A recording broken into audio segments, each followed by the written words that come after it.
தோசை ஊற்றுலாம் பாருங்க மாமா. ஓகே. நல்லா நைஸாகவே ஊற்றிக்கலாம். ஓகே. நம்ம கல் அகலத்துக்கு ஊற்றிக்கலாம், ஒன்றும் பிரச்சனை இல்லை. ஓகே. இந்த கல்லில் நல்லாயிருக்கும்.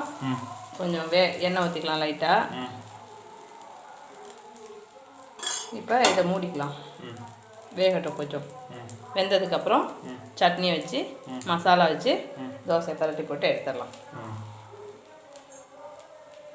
கொஞ்சம் வேகட்டும். பாருங்க மாமா, நல்லா எழுந்திரிச்சா. ஓகே. இப்போ சட்னி வச்சுக்கிறேன்.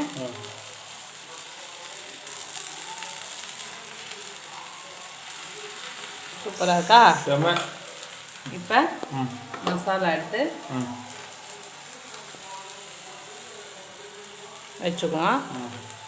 இப்போ பாருங்கள்,